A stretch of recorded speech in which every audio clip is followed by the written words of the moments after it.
बिस्मिल्लाहिर्रहमानिर्रहीम। अस्सलाम वालेकुम to all of my viewers and students. आज हम जो है वो इंटरमीडिएट फिज़िक्स का सिलेबस स्टार्ट करने जा रहे हैं, लेकिन वो स्टार्ट करने से पहले आपको ये पता होना चाहिए कि फ़िज़िक्स असल में है क्या चीज़, फ़िज़िक्स किस चीज़ के मुतल्लिक़ है, फ़िज़िक्स हमें क्या बताती है। कोई भी चीज़ सीखने से पहले, समझने से पहले हमें ये पता हो अगर कि वो किस चीज़ के मुतल्लिक़ है तो उसको समझने में हमें जो है वो आसानी हो जाती है। इसलिए पहले हम समझेंगे कि फ़िज़िक्स है किस चीज़ के मुतल्लिक़, फ़िज़िक्स हमें क्या बताती है, और ये उन लोगों को भी फ़ायदा हो जाएगा। आप पहले भी फ़िज़िक्स पढ़ चुके हैं 9th 10th में, लेकिन फिर भी हम बेसिक्स से लेके चलेंगे। हम जो है वो आप कह लें कि स्टार्टिंग इनिशियल पॉइंट से ज़ीरो से लेके चलेंगे, ताकि जिन लोगों का कंसेप्ट क्लियर नहीं है वो लोगों का कंसेप्ट क्लियर हो जाए और आगे जब हमने पढ़ना है तो उनके लिए जो है वो आसानी हो। इसलिए हम फिज़िक्स को जो है वो बेसिक्स से पढ़ेंगे, ज़ीरो पॉइंट से जो हम स्टार्ट करेंगे। अब फिज़िक्स का आपने जो है वो पहले पढ़ी हुई है definition, physics is all about matter and energy, और उनका जो इंटरेक्शन है उसके बारे में है। तो फिज़िक्स आपने पढ़ा कि physics is about matter and energy and their interactions, और उनकी जो इंटरेक्शंस हैं, उनका जो म्यूचुअल रिलेशनशिप है उसके बारे में है।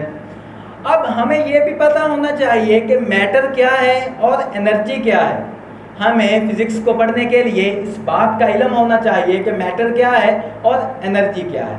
अब उन लोगों के लिए जिन्होंने पहले मैटर को पढ़ा हुआ है और जिन्होंने नहीं पढ़ा हुआ, वो कॉन्सेप्ट की क्लियरेंस के लिए जो है दोबारा सुन लें कि मैटर हमारे पास क्या है। Matter is the thing, is the object which carry mass and occupy space. Matter हमारे पास कोई भी चीज़ हो सकती है जो वज़न रखती है और जगह घेरती है। फर्ज करें ये पॉइंटर है मेरे पास, इसका कोई ना कोई वज़न है, ये जगह भी घेरता है, तो ये हमारे पास मैटर हो गया। ये डस्टर है, इसका कोई ना कोई वज़न है और ये जगह घेरता है, तो ये मैटर हो गया। अब मैटर हमारे पास सिर्फ जो है वो सॉलिड्स नहीं होते, हमारे पास सॉलिड्स, लिक्विड, गैस और प्लाज्मा की फॉर्म में मैटर होता है। हत्ता कि हमारी एयर जो है वो गैसेस जो हैं, हमारी सॉलिड्स जो हैं, वो तमाम की तमाम हमारे पास मैटर है। तो नतीजा ये निकला कि दुनिया में मौजूद हर एक चीज़ हमारे पास मैटर है, because everything which is exist in this universe is carrying mass and occupy space. वो मैस को कैरी किए हुए है और उसका कोई ना कोई वो स्पेस घेरती है, जगह घेरती है। तो हमें पता चला कि हमारी हवा भी, एयर जो है, क्या ये मैटर होगी? जी हाँ, एयर भी मैटर है। कैसे? क्योंकि आप एयर की अगर एग्जांपल ले लें, अगर हम किसी भी एयर को जो हम जब बैलून को हम फुलाते हैं, अब बैलून लेना है, अगर आपने उसका मैस कर लेना है, वो मैस जो है फिर उसमें हवा भरनी है और फिर उसका मैस कर लेना है, तो आपको पता चल जाएगा कि बैलून में जो है वो हवा भरने से पहले और हवा भरने के बाद में जो मैस का डिफरेंस है वो ज़रूर उसमें होगा, बेशक माइनर होगा, लेकिन उसमें हवा मैसेज का डिफरेंस आधा होगा। इसलिए हम कहेंगे कि वो बैलून में जो हवा थी उसका कोई ना कोई वज़न था, जिसलिए उसके वज़न में एडिशन होगी, मैस में एडिशन होगी। और जगह कैसे घेरती है कि अगर उसी बैलून को हम और ज़्यादा फुलाएं और ज़्यादा हवा उसमें जो है वो भरें, तो वो जो है वो क्या होगा कि वो हमारे पास फट जाएगा। एक लिमिट आएगी, लिमिट तक वो जो है वो उसमें हवा भरेगा, उसके बाद वो फट जाएगा। इसका मतलब क्या हुआ कि हमारा जो बैलून है उसमें स्पेस इतनी थी कि जितनी उसमें हवा भरी गई, जब वो फटा मतलब उसमें इतनी स्पेस अब नहीं थी कि हवा और भर सकते। इसलिए हमें पता चला कि हवा जो है वो स्पेस भी लेती है, वो जगह भी घेरती है। ये था हमारे पास बेसिक्स मैटर। उम्मीद है आपको मैटर जो है वो उसकी समझ आ गई होगी, अगर नहीं आई तो आप कमेंट करके जो है वो पूछ सकते हैं। उसके बाद हमारे पास सेकंड टर्म है जी एनर्जी। मैटर का आपको पता चल गया, अब एनर्जी की बात करते हैं।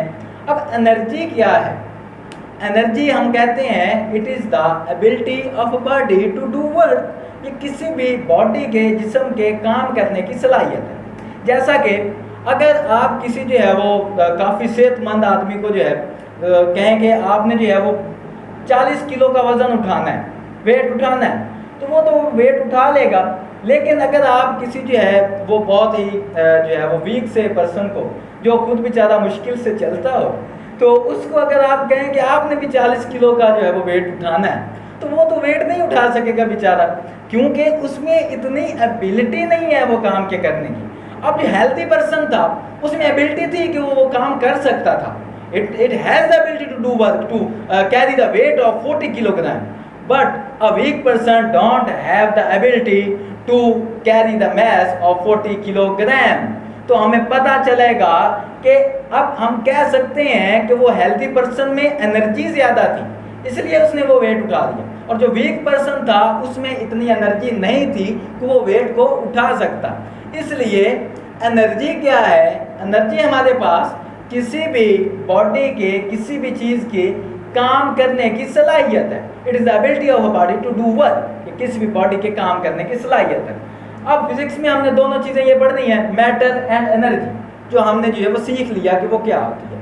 अब हम सीखेंगे कि हमारे पास मैटर और एनर्जी की इंटरेक्शन क्या है, इनका म्यूचुअल रिलेशनशिप क्या है, कि मैटर और एनर्जी को एक दूसरे के साथ हम जो है वो इंटरचेंज कैसे कर सकते हैं, क्या ये एक दूसरे में कन्वर्टेबल हैं या नहीं है। ये सारी चीज़ें जो हम आगे जाके पढ़ेंगे कि क्या फिजिक्स हम जो है वो मैटर और एनर्जी के बारे में बताती है हमें। तो जब मैटर और एनर्जी अगर मिल जाएंगे तो अब इसका क्या जो है इम्पैक्ट होगा। अगर मैटर जो है वो एनर्जी में कन्वर्ट होता है तब क्या होगा, अगर एनर्जी मैटर में कन्वर्ट होती है, अगर हो सकती है तो कैसे हो सकती है, अगर हो सकती है तो वो उसका इम्पैक्ट क्या होगा। ये सारी चीज़ें हम जो है वो फिज़िक्स में पढ़ेंगे। उसके बाद फिज़िक्स जो है वो हमारी इतनी वाइड है कि हमें ऑल अराउंड जो है वो तमाम की तमाम चीज़ों के बारे में बताती है। मैं जो है वो अक्सर एक जुमला कहता होता हूँ कि physics is the study of each and everything which exist in this universe. Physics जो हमारे पास वो तमाम की तमाम चीज़ों का नॉलेज है जो इस दुनिया में एग्जिस्ट करते हैं, क्योंकि हर चीज़ मैटर है, अगर मैटर नहीं है तो वो एनर्जी है। तो हमारे पास फिजिक्स जो है वो क्या हुआ, फिजिक्स हमारे पास जो है वो तमाम की तमाम चीज़ों का नॉलेज है जो इस दुनिया में जो है वो एग्जिस्ट कर सकती हैं। बस ठीक है, अब मैटर और एनर्जी का आपको पता चल गया। इससे आगे फिजिक्स हमें क्या बताती है? इससे आगे फिजिक्स हमें जो है फंडामेंटल लॉज ऑफ यूनिवर्स के बारे में बताती है, जो हमारे पास बेसिक या फंडामेंटल जो लॉज हैं यूनिवर्स के, उसके बारे में भी फिजिक्स हमें जो है वो बताती है। तो फिजिक्स हमें जो है तो फंडामेंटल लॉज हैं जिनकी बेस पे ये दुनिया जो है वो बनी हुई है। ये हमारी पूरी की पूरी यूनिवर्स जो स्टैंड कर रही है, ये कौन से फंडामेंटल लॉज हैं जिनको जो है वो अप्लाई करके ये फिर हमारी पूरी यूनिवर्स स्टैंड किए हुए है। हमारा सोलर सिस्टम है, हमारा स्पेस है, हमारी अर्थ है, हमारी जो वो ग्रेविटेशनल फोर्सेज हैं, या जितने भी फोर्सेज हैं, जितने भी लॉज हैं, वो हम फिजिक्स में पढ़ते हैं कि ये सारी चीज़ें कैसे स्टैंड किए हुए हैं। ये चीज़ें अगर एग्जिस्ट कर रही हैं तो कैसे हैं। कोई भी चीज़ है तो how and what is physics, कि हाउ कैसे है वो, व्हाट क्यों है, और हाउ इट एग्जिस्ट ये कैसे एग्जिस्ट कर रही है, वो सारी चीज़ जो हम फिजिक्स में पढ़ते हैं। अब जो है फंडामेंटल लॉज ऑफ यूनिवर्स भी हम जो है वो जितने भी लॉज हैं वो भी हम फिजिक्स में डील करते हैं। उसके अलावा जो फंडामेंटल फोर्सेस हैं, फंडामेंटल फोर्सेस वो भी हम फिजिक्स में डील करते हैं कि हमारे पास कौन कौन सी फोर्सेस मौजूद हैं, हमारी बेसिक फोर्सेस कौन सी हैं जिन्होंने चीज़ों को जो है वो स्टैंड किया हुआ है, चीज़ों को जो है वो कायम रखा हुआ है, जिसकी वजह से चीज़ें जो है अपनी जगह पे टिकी हुई हैं। वो सारी चीज़ें क्या हैं वो भी हम फिजिक्स में जो है वो डील करते हैं कि वो कौन सी फोर्सेज हैं जिन्होंने चीज़ों को जोड़ा हुआ है, अटैच किया हुआ है, जिसकी वजह से चीज़ें जो है अपनी जगह पर कायम है, वो हिलती नहीं है। सूरज जो है वो उसका वही बात है, वो गिरता नहीं है, चांद जो है वो गिरता नहीं है, वो अपने पाथ पे कायम है, हमें ज़मीन अपने पाथ पे कायम है। तो वो कौन सी फोर्सेज हैं जिसने इन सब चीज़ों को जो है वो जोड़ा हुआ है। ये सारी चीज़ें हम फंडामेंटल फोर्सेज में पढ़ेंगे, ये भी हम फिजिक्स में डील करेंगे। अभी तक हम ये देख रहे हैं कि फिजिक्स हमारे पास किस चीज़ के अबाउट है। अब हम देखेंगे कि हमारी फिजिक्स जो है उसकी स्टार्टिंग पॉइंट क्या है, वो कहाँ से स्टार्ट होती है, और फिजिक्स में हमारे जो बेसिक्स हमें जो है वो दिए, लॉज दिए, हमें जो फंडामेंटल लॉज दिए वो किन किन लोगों ने दिए। या आप ऐसे कह सकते हैं कि अगर हम जो है वो साइंटिस्ट की फहरिस्त बनाएं कि सबसे ज़्यादा कंट्रीब्यूशन फिजिक्स में कौन से साइंटिस्ट की हैं, तो उनमें टॉप ऑफ द लिस्ट आप में से कुछ लोग कहेंगे कि वो एल्बर्ट आइंस्टाइन थे। अब जो एल्बर्ट आइंस्टाइन थे, अब हम 4 बेसिक पायनियर्स ऑफ फिजिक्स के बारे में पढ़ेंगे। Pioneer of physics. फिजिक्स को किन लोगों ने जो है वो अरूज दिया, किन लोगों की वजह से आज हम फिजिक्स जो है वो पढ़ते हैं। अब इनमें 4 पायनियर्स हैं हमारे पास। अगर हम ऑर्डर दें इन चारों को, तो आप जो है वो कुछ इस तरह इन्हें ऑर्डर देंगे। कुछ लोग कहेंगे कि एल्बर्ट आइंस्टाइन जो थे वो उन्होंने सबसे ज़्यादा कंट्रीब्यूशन उनकी थी। उसके बाद कुछ लोग कहेंगे कि आइजक न्यूटन की ज़्यादा कंट्रीब्यूशन थी। लेकिन जो बेसिक 4 पायनियर्स हैं वो मैं आपको जो है वो बता देता हूँ। अब सबसे पहले जो है आते हैं गैलीलियो गैलीली जो है ये 15वीं सदी के जो है वो 15th सेंचुरी के जो है वो फेमस फिलोसोफर थे। अब गैलीलियो ने हमें जो है वो एस्ट्रोनॉमी के बारे में बहुत ज़्यादा बताया। फिजिक्स में जो है वो उन्होंने फिजिक्स की एस्ट्रोनॉमी की बेस रखी। मतलब ये है कि उनसे जो है वो सब फिजिकिस्ट ने जो है वो अपना जो है वो कैरियर स्टार्ट किया। उन्होंने फिजिक्स की बेस रखी और बाकी लोग आगे उसे लेके टाइम बाय टाइम जो है वो चलते रहे। तो इस तरह से हमारा जो है सबसे पहला जो कि मुस्लिम साइंटिस्ट हैं वो गैलीली हैं, जो कि 15th सेंचुरी के जो फेमस फिलोसोफर थे। उसके बाद सेकंड नंबर पे इस फहरिस्त में आते हैं हमारे पास एल्बर्ट आइंस्टाइन। अब जो एल्बर्ट आइंस्टाइन थे ये हमारे पास 17th सेंचुरी के जो फेमस साइंटिस्ट हैं।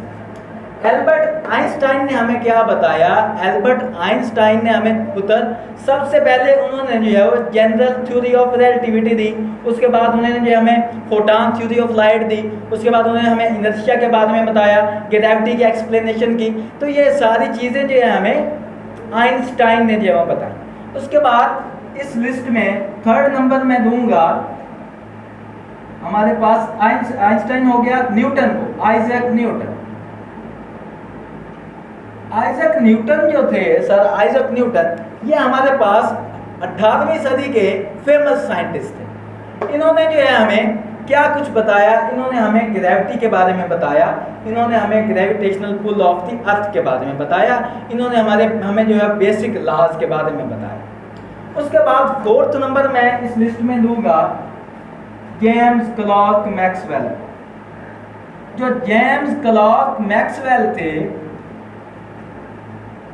जेम्स क्लर्क मैक्सवेल हमारे पास ये भी 18वीं सदी के जो है वो बहुत फेमस साइंटिस्ट थे। इन्होंने हमें क्या बताया? इन्होंने हमें इलेक्ट्रिसिटी और मैग्नेटिज्म के बारे में बताया, इन्होंने हमें इलेक्ट्रोमैग्नेटिज्म के बारे में बताया कि वो कैसे इंटरेक्ट करते हैं। ठीक है जी। जेम्स क्लर्क मैक्सवेल ने हमें जो है वो इलेक्ट्रोमैग्नेटिज्म की इक्वेशंस भी दी, जो अगर हम आगे जाके जो डील करें। ये मेन पायनियर हैं फिजिक्स के, जिनसे फिजिक्स ने जो है वो स्टार्ट लिया, एक नई जो है वो जुम्बिश ली। तो इन गैलीलियो के आगे जो है वो लेके फिलोसफर जो इनकी फिलॉसफी थी उसको लेके आगे साइंटिस्ट ने जो है वो फिजिक्स पर काम शुरू किया। तो ये थी हमारी बेसिक्स कि एक्चुअल में फिजिक्स जो है वो स्टार्ट कहाँ से हुई है और फिजिक्स को जो है वो कैसे आगे लेके चले हैं साइंटिस्ट। जो बेसिक वर्क है या ज़्यादातर काम जो है वो किन जो है वो साइंटिस्ट ने किया है। तो ये हमारे पास बेसिक्स थी फिजिक्स की, जो आपके फर्स्ट ईयर और सेकंड ईयर इंटरमीडिएट के दोनों जो है वो बच्चों के लिए जो है व्यूअर्स के लिए जो है वो ये बहुत जो है वो मीनिंगफुल है। ये आप दोनों के लिए फिजिक्स की जो बेसिक्स है और उसका जो इंट्रोडक्शन है।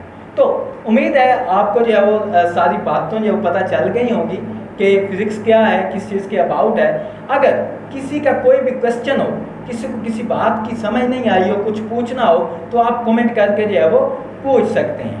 तो काइंडली आप जो है ये लेक्चर लें, कोई क्वेश्चन हो तो आप इससे पूछ सकते हैं। जी बहुत शुक्रिया, थैंक यू।